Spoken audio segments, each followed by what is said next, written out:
जागो था मुसलमानो। ए बेवकूफ वेचारा अनपढ़िया सादा मानू चवन था त हज़रत उमर चरिया तहां के केड़ी खबर त हज़रत उमर केतरी इज्जत कंदो हो। जडे पान वक्त जो बादशाह होयो गाल करे तो वठा पान हर महीने वजीफो दींदा होया पांजे बड़े पुत्र पांजे बड़े बड़े पुत्र के तोखे मुखे पुत्र मिठो आ अब्दुल्लाह बिन उमर के 500 दिरहम दिनो। इमाम हुसैन आयो उथी भी 1000 दिरहम इमाम हुसैन के नजरानो पेश कयो 1000 दिरहम इमाम हसन जे आडो नजरानो ही पुत्र के ही दिनो। इमाम हसन ऐ हुसैन के ही घणी नजरानो दिनो। पुत्र हुयो हजरत अब्दुल्लाह बिन उमर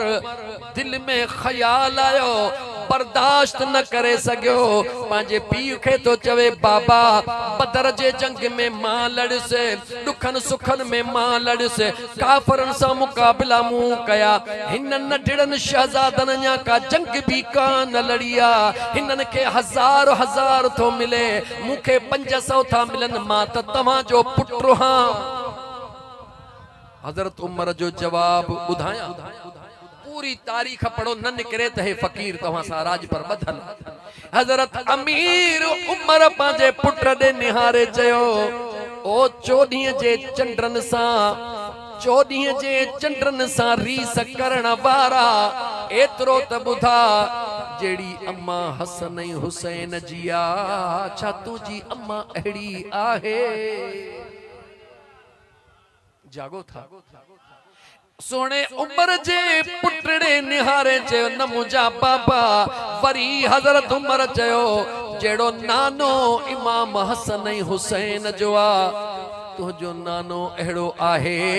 चवे तो न बाबा चवे तो पो जे अम्मा जेड़ी कायनात में अम्मा ना है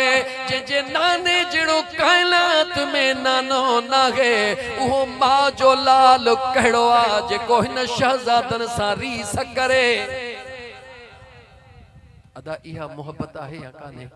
मुझा सोना मुझे मदीने जे मीर सल्लल्लाहु अलैहि व आलिहि वसल्लम जे जात सा हुजूर जे सहाबा प्यार कयो हुजूर जे सहाबा मोहब्बत कया ऐ मोहब्बत भी बेतहाशा कया ॾाढी मोहब्बत कया।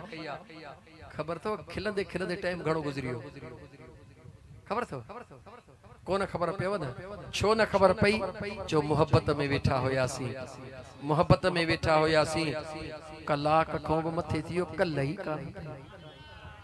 मथे थियो कल ही का न पई सोचो सी पे 10-15 मिनट दे मोहम्मद रफीक जो साने मीह बची वयो आ दोस्त भी परेशान 10-15 मिनट असा मानी जो हिकड़ो गिरवणी बियो भी न हयो तो दोस्त वेठा हन हाने मानी वरी नंगी ते नंगा अचे वेही रहसी मालिक जो जे तहां हो न रोजी छड्या तो मां तहां के नूर जी रोजी नसीब करे तो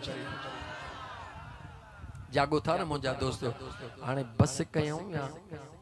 थोड़ो बुधाया वरी सोचे वठो।